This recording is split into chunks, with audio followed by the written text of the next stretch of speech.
കർത്താവിന്റെ നാമത്തിന് സ്തുതി. ദിവസവും ഈ ചാനൽ കേൾക്കുന്നതിലൂടെ നിങ്ങൾക്ക് ഒരു വർഷത്തിനുള്ളിൽ ബൈബിൾ വായിക്കാൻ കഴിയും. ദയവായി ഷെയർ, സബ്സ്ക്രൈബ് ഒപ്പം സപ്പോർട്ട് ചെയ്യുക. ഇന്നത്തെ ബൈബിൾ വാക്യങ്ങൾ: യെശയ്യാവ് 41 അധ്യായം 1 മുതലുള്ള വാക്യങ്ങൾ. യെശയ്യാവ് 41 അധ്യായം 1 മുതലുള്ള വാക്യങ്ങൾ. ദ്വീപുകളെ എന്റെ മുമ്പിൽ മിണ്ടാതെയിരിപ്പീൻ. ജാതികൾ ശക്തിയെ പുതുക്കട്ടെ, അവർ അടുത്തുവന്ന് സംസാരിക്കട്ടെ. നാം തമ്മിൽ ന്യായവാദം ചെയ്യുന്നതിന് അടുത്തുവരിക. ചെല്ലുന്നിടത്തൊക്കെയും നീതി എതിരേൽക്കുന്നവനെ കിഴക്കുനിന്ന് ഉണർത്തിയതാർ. അവൻ ജാതികളെ അവന്റെ മുമ്പിൽ ഏൽപ്പിച്ചു കൊടുക്കുകയും അവനെ രാജാക്കന്മാരുടെ മേൽ വാഴ്മാറാക്കുകയും ചെയ്യുന്നു. അവരുടെ വാളിനെ അവൻ പൊടിപോലെയും അവരുടെ വില്ലിനെ പാറിപ്പോകുന്ന താളടി പോലെയും ആക്കിക്കളയുന്നു. അവൻ അവരെ പിന്തുടർന്ന് നിർഭയനായി കടന്നു ചെല്ലുന്നു. പാതയിൽ കാൽ വെച്ചല്ല അവൻ പോകുന്നത്. ആർ അത് പ്രവർത്തിക്കുകയും അനുഷ്ഠിക്കുകയും ചെയ്തു. ആദ്യം മുതൽ തലമുറകളെ വിളിച്ചവൻ യഹോവയായ ഞാൻ ആദ്യനും അന്ത്യന്മാരോടുകൂടെ അനന്യനുമാകുന്നു. ദ്വീപുകൾ കണ്ടു ഭയപ്പെട്ടു, ഭൂമിയുടെ അറുതികൾ വിറച്ചു. അവർ ഒന്നിച്ചുകൂടി അടുത്തുവന്നു. അവർ അന്യോന്യം സഹായിച്ചു. ഒരുത്തൻ മറ്റവനോട് ധൈര്യമായിരിക്ക എന്ന് പറഞ്ഞു. അങ്ങനെ ആശാരി തട്ടാനെയും കൊല്ലൻ കൂടം തല്ലുന്നവനെയും ധൈര്യപ്പെടുത്തി കൂട്ടുവിളിക്കുന്നതിനു ചേലായി എന്ന് പറഞ്ഞു. ഇളകാതെ ഇരിക്കേണ്ടതിനു അവനതിനെ ആണികൊണ്ട് ഉറപ്പിക്കുന്നു. നീയോ എന്റെ ദാസനായ ഇസ്രയേലേ, ഞാൻ തിരഞ്ഞെടുത്ത യാക്കോബേ, എന്റെ സ്നേഹിതനായ അബ്രഹാമിന്റെ സന്തതിയെ, നീ എന്റെ ദാസൻ, ഞാൻ നിന്നെ നിരസിച്ച് കളയാതെ തിരഞ്ഞെടുത്തിരിക്കുന്നു എന്ന് പറഞ്ഞുകൊണ്ട് ഭൂമിയുടെ അറ്റങ്ങളിൽ നിന്ന് എടുക്കുകയും അതിന്റെ മൂലകളിൽ നിന്ന് വിളിച്ചു ചേർക്കുകയും ചെയ്തിരിക്കുന്നതിനായുള്ളവേ, നീ ഭയപ്പെടേണ്ട, ഞാൻ നിന്നോടുകൂടെയുണ്ട്. ഭ്രമിച്ചു നോക്കേണ്ട, ഞാൻ നിന്റെ ദൈവമാകുന്നു. ഞാൻ നിന്നെ ശക്തീകരിക്കും, ഞാൻ നിന്നെ സഹായിക്കും. എന്റെ നീതിയുള്ള വലം കൈകൊണ്ട് ഞാൻ നിന്നെ താങ്ങും. നിന്നോട് കോപിച്ചിരിക്കുന്ന എല്ലാവരും ലജ്ജിച്ച് അമ്പരന്നുപോകും. നിന്നോട് വിവാദിക്കുന്നവർ നശിച്ച് ഇല്ലാതെയാകും. നിന്നോട് പോരാടുന്നവരെ നീ അന്വേഷിക്കും, കാണുകയില്ല താനും. നിന്നോട് യുദ്ധം ചെയ്യുന്നവർ നാസ്തിത്വവും ഇല്ലായ്മയും പോലെയാകും. നിന്റെ ദൈവമായ യഹോവ എന്ന ഞാൻ നിന്റെ വലം കൈ പിടിച്ചു നിന്നോട് ഭയപ്പെടേണ്ട, ഞാൻ നിന്നെ സഹായിക്കും എന്ന് പറയുന്നു. പുഴുവായ യാക്കോബേ, ഇസ്രയേൽ പരിശയെ ഭയപ്പെടേണ്ട, ഞാൻ നിന്നെ സഹായിക്കും എന്ന് യഹോവ അരുളി ചെയ്യുന്നു. നിന്റെ വീണ്ടെടുപ്പുകാരൻ ഇസ്രയേലിന്റെ പരിശുദ്ധൻ തന്നെ. ഇതാ, ഞാൻ നിന്നെ പുതിയതും മൂർച്ചയുള്ളതും പല്ലേറിയതും ആയ മിതിവണ്ടിയാക്കി തീർക്കുന്നു.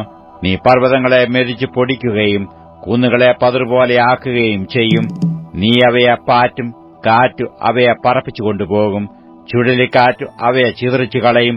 നീയോ യഹോവയിൽ ഘോഷിച്ചുല്ലസിച്ച് ഇസ്രയേലിന്റെ പരിശുദ്ധനിൽ പുകഴും. എളിയവരും ദരിദ്രന്മാരുമായവർ വെള്ളം തിരഞ്ഞു നടക്കുന്നു. ഒട്ടും കിട്ടായികയാൽ അവരുടെ നാവ് ദാഹം കൊണ്ട് വരണ്ടുപോകുന്നു. യഹോവയായ ഞാൻ അവർക്ക് ഉത്തരമരുളും. ഇസ്രയേലിന്റെ ദൈവമായ ഞാൻ അവരെ കൈവിടുകയില്ല. ഞാൻ പാഴ്മരകളിൽ നദികളെയും താഴ്വരകളുടെ നടുവിൽ ഉറവുകളെയും തുറക്കും. മരുഭൂമിയെ ഞാൻ നീർപൊയ്കയും വരണ്ട നിലത്തെ നീരുറവുകളും ആക്കും. ഞാൻ മരുഭൂമിയിൽ ദേവദാരു, ഖദിരമരം, കൊഴുന്തു, ഒലീവ് വൃക്ഷം എന്നിവ നടും. ഞാൻ നിർജ്ജന പ്രദേശത്ത് സരളവൃക്ഷവും പൈൻമരവും പുന്നയും വെച്ചു പിടിപ്പിക്കും. യഹോവയുടെ കൈ അത് ചെയ്തുവെന്നും ഇസ്രയേലിന്റെ പരിശുദ്ധൻ അത് സൃഷ്ടിച്ചുവെന്നും അവരെല്ലാവരും കണ്ടറിഞ്ഞു വിചാരിച്ച് ഗ്രഹിക്കേണ്ടതിന് തന്നെ. നിങ്ങളുടെ വ്യവഹാരം കൊണ്ടുവരുവീൻ എന്ന് യഹോവ കൽപ്പിക്കുന്നു. നിങ്ങളുടെ ന്യായങ്ങളെ കാണിപ്പീനെന്ന് യാക്കോബിന്റെ രാജാവ് കൽപ്പിക്കുന്നു. സംഭവിപ്പാനുള്ളത് അവർ കാണിച്ച് നമ്മോട് പ്രസ്താവിക്കട്ടെ. നാം വിചാരിച്ചു അതിന്റെ അവസാനം അറിയേണ്ടതിന് ആദ്യകാര്യങ്ങൾ ഇന്നിന്നവയെന്ന് അവർ പ്രസ്താവിക്കട്ടെ. അല്ലെങ്കിൽ സംഭവിപ്പാനുള്ളത് നമ്മെ കേൾപ്പിക്കട്ടെ. നിങ്ങൾ ദേവന്മാരെന്ന് ഞങ്ങൾ അറിയേണ്ടതിന് മേലാൽ വരുവാനുള്ളത് പ്രസ്താവിപ്പീൻ. ഞങ്ങൾ കണ്ട് വിസ്മയിക്കേണ്ടതിന് നന്മയെങ്കിലും തിന്മയെങ്കിലും പ്രവർത്തിപ്പീൻ. നിങ്ങളില്ലായ്മയും നിങ്ങളുടെ പ്രവൃത്തി നാസ്തിയുമാകുന്നു. നിങ്ങളെ വരിക്കുന്നവൻ കുൽസിതനത്രേ. ഞാൻ ഒരുത്തിനെ വടക്കുനിന്ന് എഴുന്നേൽപ്പിച്ചു, അവൻ വന്നിരിക്കുന്നു. സൂര്യോദയദിക്കിൽ നിന്ന് അവനെ എഴുന്നേൽപ്പിച്ചു. അവൻ എന്റെ നാമത്തെ ആരാധിക്കും. അവൻ വന്ന് ചെളിയെപ്പോലെയും കുശവൻ കളിമണ്ണ് ചവിട്ടുന്നതുപോലെയും ദേശാധിപതികളെ ചവിട്ടും. ഞങ്ങൾ അറിയേണ്ടതിനു ആദിമുതലും അവൻ നീതിമാൻ എന്ന് ഞങ്ങൾ പറയേണ്ടതിനു പണ്ടേയും ആർ പ്രസ്താവിച്ചിട്ടുള്ളൂ? പ്രസ്താവിപ്പാനോ കാണിച്ചു തരുവാനോ നിങ്ങളുടെ വാക്ക് കേൾപ്പാനോ ആരുമില്ല. ഞാൻ ആദ്യനായ സിയോനോട് ഇതാ ഇതാ അവർ വരുന്നു എന്ന് പറയുന്നു. യെരൂശലേമിന് ഞാൻ ഒരു സുവാർത്താദൂതനെ കൊടുക്കുന്നു. ഞാൻ നോക്കിയാറെ ഒരുത്തനുമില്ല, ഞാൻ ചോദിച്ചാറെ ഉത്തരം പറവാൻ അവരിൽ ഒരു ആലോചനക്കാരനുമില്ല. അവരെല്ലാവരും വ്യാജമാകുന്നു, അവരുടെ പ്രവൃത്തികൾ നാസ്തിയത്രേ, അവരുടെ വിഗ്രഹങ്ങൾ കാറ്റും ശൂന്യവും തന്നെ. യെശയ്യാവ് 42 അധ്യായം 1 മുതലുള്ള വാക്യങ്ങൾ. യെശയ്യാവ് 42 അധ്യായം 1 മുതലുള്ള വാക്യങ്ങൾ. ഇതാ ഞാൻ താങ്ങുന്ന എന്റെ ദാസൻ, എന്റെ ഉള്ളം പ്രസാദിക്കുന്ന എന്റെ വൃതൻ. ഞാൻ എന്റെ ആത്മാവിനെ അവന്റെ മേൽ വെച്ചിരിക്കുന്നു. അവൻ ജാതികളോട് ന്യായം പ്രസ്താവിക്കും. അവൻ നിലവിളിക്കുകയില്ല, ഒച്ചയുണ്ടാക്കുകയില്ല, തെരുവീതിയിൽ തന്റെ ശബ്ദം കേൾപ്പിക്കുകയുമില്ല. ചതഞ്ഞ ഓട അവൻ ഒടിച്ചു കളകയില്ല, പുകയുന്ന തിരി കെടുത്തുകളകയില്ല. അവൻ സത്യത്തോടെ ന്യായം പ്രസ്താവിക്കും. ഭൂമിയിൽ ന്യായം സ്ഥാപിക്കും വരെ അവൻ തളരുകയില്ല, അധൈര്യപ്പെടുകയുമില്ല. അവന്റെ ഉപദേശത്തിനായി ദ്വീപുകൾ കാത്തിരിക്കുന്നു. ആകാശത്തെ സൃഷ്ടിച്ചു വിരിക്കുകയും ഭൂമിയെയും അതിലെ ഉൽപ്പന്നങ്ങളെയും പരത്തുകയും അതിലെ ജനത്തിന് ശ്വാസത്തെയും അതിൽ നടക്കുന്നവർക്ക് പ്രാണനെയും കൊടുക്കുകയും ചെയ്ത യഹോവയായ ദൈവം ഇപ്രകാരം അരുളിച്ചെയ്യുന്നു: കുരുട്ടുകണ്ണുകളെ തുറപ്പാനും ബദ്ധന്മാരെ കുണ്ടറയിൽ നിന്നും അന്ധകാരത്തിൽ ഇരിക്കുന്നവരെ കാരാഗൃഹത്തിൽ നിന്നും വിടുവിപ്പാനും യഹോവയായ ഞാൻ നിന്നെ നീതിയോടെ വിളിച്ചിരിക്കുന്നു. ഞാൻ നിന്റെ കൈപിടിച്ച് നിന്നെ കാക്കും. നിന്നെ ജനത്തിന്റെ നിയമവും ജാതികളുടെ പ്രകാശവുമാക്കും. ഞാൻ യഹോവ, അതുതന്നെ എന്റെ നാമം. ഞാൻ എന്റെ മഹത്വം മറ്റൊരുത്തനും എന്റെ സ്തുതി വിഗ്രഹങ്ങൾക്കും വിട്ടുകൊടുക്കുകയില്ല. പണ്ട് പ്രസ്താവിച്ചത് ഇതാ സംഭവിച്ചിരിക്കുന്നു. ഞാൻ പുതിയത് അറിയിക്കുന്നു. അത് ഉത്ഭവിക്കും മുമ്പേ ഞാൻ നിങ്ങളെ കേൾപ്പിക്കുന്നു. സമുദ്രത്തിൽ സഞ്ചരിക്കുന്നവരും അതിൽ ഉള്ള സകല ദ്വീപുകളും അവയിലെ നിവാസികളുമായുള്ളവരെ, യഹോവയ്ക്കൊരു പുതിയ പാട്ടും ഭൂമിയുടെ അറ്റത്തുനിന്ന് അവന് സ്തുതിയും പാടുവീൻ. മരുഭൂമിയും അതിലെ പട്ടണങ്ങളും കേദാർ പാർക്കുന്ന ഗ്രാമങ്ങളും ശബ്ദം ഉയർത്തട്ടെ. ശൈലനിവാസികൾ ഘോഷിച്ചുല്ലസിക്കുകയും മലമുകളിൽ നിന്ന് ആർക്കുകയും ചെയ്യട്ടെ. അവർ യഹോവയ്ക്ക് മഹത്വം കൊടുത്തു അവന്റെ സ്തുതിയെ ദ്വീപുകളിൽ പ്രസ്താവിക്കട്ടെ. യഹോവ ഒരു വീരനെപ്പോലെ പുറപ്പെടും, ഒരു യോദ്ധാവിനെപ്പോലെ തീക്ഷ്ണതയെ ജ്വലിപ്പിക്കും. അവൻ ആർത്തു വിളിക്കും, അവൻ ഉച്ചത്തിൽ ആർക്കും, തന്റെ ശത്രുക്കളോട് വീര്യം പ്രവർത്തിക്കും. ഞാൻ ബഹുകാലം മിണ്ടാതെയിരുന്നു, ഞാൻ മൌനമായി അടങ്ങിപ്പാർത്തിരുന്നു. ഇപ്പോഴോ നോവ് കിട്ടിയ സ്ത്രീയെപ്പോലെ ഞാൻ ഞരങ്ങി നെടുവീർപ്പിട്ട് കഥയ്ക്കും. ഞാൻ മലകളെയും കുന്നുകളെയും ശൂന്യമാക്കി അവയുടെ സസ്യങ്ങളെയെല്ലാം ഉണക്കിക്കളയും. ഞാൻ നദികളെ ദ്വീപുകളാക്കും, പൊയ്കകളെ വറ്റിച്ചുകളയും. ഞാൻ കുരുടന്മാരെ അവർ അറിയാത്ത വഴിയിൽ നടത്തും, അവർ അറിയാത്ത പാതകളിൽ അവരെ സഞ്ചരിക്കുമാറാക്കും. ഞാൻ അവരുടെ മുമ്പിൽ ഇരുട്ടിനെ വെളിച്ചവും ദുർഘടങ്ങളെ സമഭൂമിയുമാക്കും. ഞാൻ ഈ വചനങ്ങളെ വിട്ടുകളയാതെ നിവർത്തിക്കും. വിഗ്രഹങ്ങളിൽ ആശ്രയിച്ച് ബിംബങ്ങളോട് നിങ്ങൾ ഞങ്ങളുടെ ദേവന്മാരെന്ന് പറയുന്നവർ പിന്തിരിഞ്ഞു ഏറ്റവും ലജ്ജിച്ചു പോകും. ചെകടന്മാരെ കേൾപ്പീൻ, കുരുടന്മാരെ നോക്കിക്കാൺമീൻ. എന്റെ ദാസനല്ലാതെ കുരുടനാർ? ഞാൻ അയക്കുന്ന ദൂതനെപ്പോലെ ചെകടനാർ? എന്റെ പ്രിയനെപ്പോലെ കുരുടനും യഹോവയുടെ ദാസനെപ്പോലെ അന്ധനുമായവനാർ?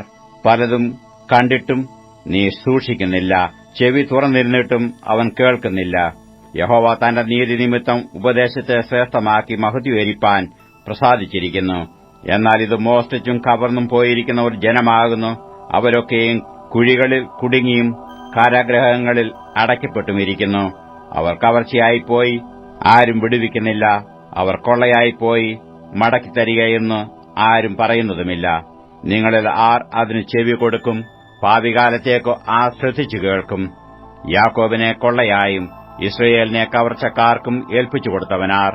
യഹോവ തന്നെയല്ലോ അവനോട് നാം പാപം ചെയ്തുപോയി, അവന്റെ വഴികളിൽ നടപ്പാൻ അവർക്ക് മനസ്സില്ലായിരുന്നു, അവന്റെ ന്യായപ്രമാണം അവർ അനുസരിച്ചിട്ടുമില്ല. അതുകൊണ്ട് അവൻ തന്റെ ഉഗ്രകോപം യുദ്ധകാഠിന്യവും അവരുടെ മേൽ പകർന്നും അത് അവരുടെ ചുറ്റും ജ്വലിച്ചിട്ടും അവർ അറിഞ്ഞില്ല, അത് അവരെ ദഹിപ്പിച്ചിട്ടും അവർ കൂട്ടാക്കിയില്ല. അപ്പോസ്തലനായ പൗലോസ് കൊരിന്ത്യർക്ക് എഴുതിയ 2-ാം ലേഖനം 12-ാം അധ്യായം 1 മുതലുള്ള വാക്യങ്ങൾ. 2 കൊരിന്ത്യർ 12-ാം അധ്യായം 1 മുതലുള്ള വാക്യങ്ങൾ. പ്രശംസിക്കുന്നതിനാൽ പ്രയോജനമില്ല, എങ്കിലും അത് ആവശ്യമായിരിക്കുന്നു. ഞാൻ കർത്താവിന്റെ ദർശനങ്ങളെയും വെളിപ്പാടുകളെയും കുറിച്ച് പറവാൻ പോകുന്നു. ക്രിസ്തുവിലുള്ള ഒരു മനുഷ്യനെ ഞാൻ അറിയുന്നു. അവൻ 14 സംവത്സരം മുമ്പേ 3-ാം സ്വർഗ്ഗത്തോളം എടുക്കപ്പെട്ടു. ശരീരത്തോടെയോ എന്ന് ഞാൻ അറിയുന്നില്ല. ശരീരം കൂടാതെയോ എന്നും അറിയുന്നില്ല, ദൈവം അറിയുന്നു. ആ മനുഷ്യൻ പരദീസയോളം എടുക്കപ്പെട്ടു, ശരീരത്തോടെയോ ശരീരം കൂടാതെയോ എന്ന് ഞാൻ അറിയുന്നില്ല, ദൈവം അറിയുന്നു. മനുഷ്യന് ഉച്ചരിപ്പാൻ പാടില്ലാത്തതും പറഞ്ഞുകൂടാത്തതുമായ വാക്കുകളെ അവൻ കേട്ടു എന്ന് ഞാൻ അറിയുന്നു. അവനെക്കുറിച്ച് ഞാൻ പ്രശംസിക്കും. എന്നെക്കുറിച്ചോ എന്റെ ബലഹീനതകളിൽ അല്ലാതെ ഞാൻ പ്രശംസിക്കുകയില്ല. ഞാൻ പ്രശംസിപ്പാൻ വിചാരിച്ചാലും മൂഢനാകയില്ല, സത്യമല്ലോ പറയുന്നത്. എങ്കിലും എന്നെ കാണുന്നതിനും എന്റെ വായിൽ നിന്ന് കേൾക്കുന്നതിനും മീതെ ആരും എന്നെക്കുറിച്ച് നിരൂപിക്കരുത് എന്നുവെച്ച് ഞാൻ അടങ്ങുന്നു. വെളിപ്പാടുകളുടെ ആധിക്യത്താൽ ഞാൻ അതിയായി നിഗളിച്ചു പോകാതിരിപ്പാൻ എനിക്ക് ജഡത്തിൽ ഒരു ശൂലം തന്നിരിക്കുന്നു. ഞാൻ നിഗളിച്ചു പോകാതിരിക്കേണ്ടതിനു എന്നെ കുത്തുവാൻ സാത്താന്റെ ദൂതനെ തന്നെ. അത് എന്നെ വിട്ടു നീങ്ങേണ്ടതിന് ഞാൻ 3 വട്ടം കർത്താവിനോട് അപേക്ഷിച്ചു.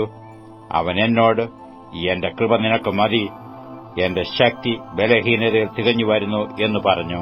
ആകയാൽ ക്രിസ്തുവിന്റെ ശക്തി എന്റെ മേൽ ആവസിക്കേണ്ടതിന് ഞാൻ അതിസന്തോഷത്തോടെ എന്റെ ബലഹീനതകളിൽ പ്രശംസിക്കും. അതുകൊണ്ട് ഞാൻ ക്രിസ്തുവിനു വേണ്ടി ബലഹീനത, കയ്യേറ്റം, ബുദ്ധിമുട്ട്, ഉപദ്രവം, ഞെരുക്കം എന്നിവ സഹിപ്പാൻ ഇഷ്ടപ്പെടുന്നു. ബലഹീനനായിരിക്കുമ്പോൾ തന്നെ ഞാൻ ശക്തനാകുന്നു. ഞാൻ മൂഢനായിപ്പോയി, നിങ്ങളെന്നെ നിർബന്ധിച്ചു. നിങ്ങളെന്നെ ശ്ലാഘിക്കേണ്ടതായിരുന്നു. ഞാൻ ഏതുമില്ല എങ്കിലും അതിശ്രേഷ്ഠതയുള്ള അപ്പോസ്തലന്മാരിൽ ഒട്ടും കുറഞ്ഞവനല്ല. അപ്പോസ്തലന്റെ ലക്ഷണങ്ങൾ പൂർണ്ണ സഹിഷ്ണുതയിലും അടയാളങ്ങളാലും അത്ഭുതങ്ങളാലും വീര്യപ്രവർത്തികളാലും നിങ്ങളുടെ ഇടയിൽ വെളിപ്പെട്ടു വന്നുവല്ലോ. ഞാൻ നിങ്ങൾക്ക് ഭാരമായി തീർന്നില്ല എന്നുള്ളതല്ലാതെ ശേഷം സഭകളെക്കാൾ നിങ്ങൾക്ക് ഏതൊന്നിൽ കുറവ് വന്നു. ഈ അന്യായം ക്ഷമിച്ചുകൊള്ളുവീൻ. ഈ 3-ാം പ്രാവശ്യം നിങ്ങളുടെ അടുക്കൽ വരുവാൻ ഞാൻ ഒരുങ്ങിയിരിക്കുന്നു. നിങ്ങൾക്ക് ഭാരമായി തീരുകയുമില്ല. നിങ്ങൾക്കുള്ളതിനെയല്ല, നിങ്ങളെ തന്നെ ഞാൻ അന്വേഷിക്കുന്നു. മക്കൾ അമ്മയപ്പന്മാർക്കല്ല, അമ്മയപ്പന്മാർ മക്കൾക്കായിട്ടല്ലോ ചരിക്കേണ്ടത്. ഞാൻ അതിസന്തോഷത്തോടെ നിങ്ങളുടെ ജീവനു വേണ്ടി ചിലവിടുകയും ചിലവായി പോവുകയും ചെയ്യും. ഞാൻ നിങ്ങളെ അധികമായി സ്നേഹിച്ചാൽ നിങ്ങൾ എന്നെ അല്പമായി സ്നേഹിക്കുന്നുവോ? ഞാൻ നിങ്ങൾക്ക് ഭാരമായി തീർന്നില്ല എങ്കിലും ഉപായിയാകയാൽ കൗശലം കൊണ്ട് നിങ്ങളെ കൈവശമാക്കിയെന്ന് നിങ്ങൾ പറയുമായിരിക്കും. ഞാൻ നിങ്ങളുടെ അടുക്കൽ അയച്ചവരിൽ വല്ലവനെക്കൊണ്ടും നിങ്ങളുടെ വല്ലതും വഞ്ചിച്ചെടുത്തുവോ? ഞാൻ തീത്തോസിനെ പ്രബോധിപ്പിച്ചു, ആ സഹോദരനെയും കൂടെ അയച്ചിരുന്നു. തീത്തോസ് നിങ്ങളോട് വല്ലതും വഞ്ചിച്ചെടുത്തുവോ? ഞങ്ങൾ നടന്നത് അതേ ആത്മാവിലല്ലയോ? അതേ കാൽച്ചുവടുകളിലല്ലയോ? ഇത്രനേരം ഞങ്ങൾ നിങ്ങളോട് പ്രതിവാദിക്കുന്നുവെന്ന് നിങ്ങൾക്ക് തോന്നുന്നുവോ? ദൈവത്തിൻ മുൻപാകെ ക്രിസ്തുവിലാകുന്നു ഞങ്ങൾ സംസാരിക്കുന്നത്. പ്രിയമുള്ളവരെ, സകലവും നിങ്ങളുടെ ആത്മീയ വർധനയ്ക്കായിട്ടത്രേ. ഞാൻ വരുമ്പോൾ ഞാൻ ഇച്ഛിക്കാത്ത വിധത്തിൽ നിങ്ങളെ കാണുകയും നിങ്ങൾ ഇച്ഛിക്കാത്ത വിധത്തിൽ എന്നെ കാണുകയും ചെയ്യുമോ എന്നും പിണക്കം, ഈർഷ്യ, ക്രോധം, ശാഠ്യം, ഏഷണി, കുശുകുശുപ്പ്, നിഗളം, കലഹം എന്നിവ ഉണ്ടാകുമോ എന്നും ഞാൻ വീണ്ടും വരുമ്പോൾ എന്റെ ദൈവം എന്നെ നിങ്ങളുടെ ഇടയിൽ താഴ്ത്തുവാനും പാപം ചെയ്തിട്ട് തങ്ങൾ പ്രവർത്തിച്ച അശുദ്ധി, ദുർനടപ്പ്, ദുഷ്കാമം എന്നിവയെക്കുറിച്ച് മാനസാന്തരപ്പെടാത്ത പലരെയും ചൊല്ലി ഖേദിപ്പാനും സംഗതി വരുമോ എന്ന് ഞാൻ ഭയപ്പെടുന്നു. 80-ാം സങ്കീർത്തനം 1 മുതലുള്ള വാക്യങ്ങൾ. 80-ാം സങ്കീർത്തനം 1 മുതലുള്ള വാക്യങ്ങൾ. ആട്ടിൻകൂട്ടത്തെ പോലെ യോസഫിനെ നടത്തുന്നവനായി ഇസ്രായേലിന്റെ ഇടയനായുള്ളവയെ ചെവിക്കൊള്ളണമേ. കെരൂബുകളിന്മേൽ അധിവസിക്കുന്നവനെ പ്രകാശിക്കണമേ. എഫ്രയീമും ബെന്യാമീനും മനശ്ശെയും കാൺകെ നിന്റെ വീര്യബലമുണർത്തി ഞങ്ങളുടെ രക്ഷയ്ക്കായി വരയണമേ. ദൈവമേ, ഞങ്ങളെ യഥാസ്ഥാനപ്പെടുത്തണമേ. ഞങ്ങൾ രക്ഷപ്പെടേണ്ടതിന് തിരുമുഖം പ്രകാശിപ്പിക്കണമേ. സൈന്യങ്ങളുടെ ദൈവമായ യഹോവേ, നീ നിന്റെ ജനത്തിന്റെ പ്രാർത്ഥനയ്ക്കു നേരെ എത്രത്തോളം കോപിക്കും? നീ അവർക്ക് കണ്ണുനീരിന്റെ അപ്പം തിന്മാൻ കൊടുത്തിരിക്കുന്നു, അനവധി കണ്ണുനീർ അവർക്ക് കുടിപ്പാനും കൊടുത്തിരിക്കുന്നു. നീ ഞങ്ങളെ ഞങ്ങളുടെ അയൽക്കാർക്ക് വഴക്കാക്കി തീർക്കുന്നു, ഞങ്ങളുടെ ശത്രുക്കൾ തമ്മിൽ പറഞ്ഞ് പരിഹസിക്കുന്നു. സൈന്യങ്ങളുടെ ദൈവമേ, ഞങ്ങളെ യഥാസ്ഥാനപ്പെടുത്തണമേ. ഞങ്ങൾ രക്ഷപ്പെടേണ്ടതിന് തിരുമുഖം പ്രകാശിപ്പിക്കണമേ. നീ മിസ്രയീമിൽ നിന്ന് ഒരു മുന്തിരിവള്ളിയെ കൊണ്ടുവന്നു ജാതികളെ നീക്കിക്കളഞ്ഞു അതിനെ നട്ടു. നീ അതിന് തടമെടുത്തു, അത് വേരൂന്നി ദേശത്ത് പടർന്നു. അതിന്റെ നിഴൽ കൊണ്ട് പർവ്വതങ്ങൾ മൂടിയിരുന്നു. അതിന്റെ കൊമ്പുകൾ ദിവ്യദേവദാരുക്കൾ പോലെയായിരുന്നു. അത് കൊമ്പുകളെ സമുദ്രം വരെയും ചില്ലികളെ നദി വരെയും നീട്ടിയിരുന്നു. വഴിപോകുന്നവരൊക്കെയും അതിനെ പറിപ്പാൻ തക്കവണ്ണം നീ അതിന്റെ വേരുകളെ പൊളിച്ചു കളഞ്ഞതെന്ത്? കാട്ടുപന്നി അതിനെ മാന്തിക്കളയുന്നു, വയലിലെ മൃഗങ്ങൾ അത് തിന്നുകളയുന്നു. സൈന്യങ്ങളുടെ ദൈവമേ, തിരിഞ്ഞു വരയണമേ. സ്വർഗ്ഗത്തിൽ നിന്ന് നോക്കി കടാക്ഷിച്ചു ഈ മുന്തിരിവള്ളിയെ സന്ദർശിക്കണമേ. നിന്റെ വലങ്കൈ നട്ടിട്ടുള്ളതിനെയും നീ നിനക്കായി വളർത്തിയ തയ്യെയും പാലിക്കണമേ. അതിനെ തീവെച്ച് ചുടുകയും വെട്ടിക്കളയുകയും ചെയ്തിരിക്കുന്നു. നിന്റെ മുഖത്തിന്റെ ഭർസനത്താൽ അവർ നശിച്ചു പോകുന്നു. നിന്റെ കൈ നിന്റെ വലത്തുഭാഗത്തെ പുരുഷന്റെ മേൽ, നീ നിനക്കായി വളർത്തിയ മനുഷ്യപുത്രന്റെ മേൽ തന്നെ ഇരിക്കട്ടെ. എന്നാൽ ഞങ്ങൾ നിന്നെ വിട്ടു പിന്മാറുകയില്ല. ഞങ്ങളെ ജീവിപ്പിക്കണമേ. എന്നാൽ ഞങ്ങൾ നിന്റെ നാമത്തെ വിളിച്ചപേക്ഷിക്കും. സൈന്യങ്ങളുടെ ദൈവമായ യഹോവേ, ഞങ്ങളെ യഥാസ്ഥാനപ്പെടുത്തണമേ. ഞങ്ങൾ രക്ഷപ്പെടേണ്ടതിന് തിരുമുഖം പ്രകാശിപ്പിക്കണമേ.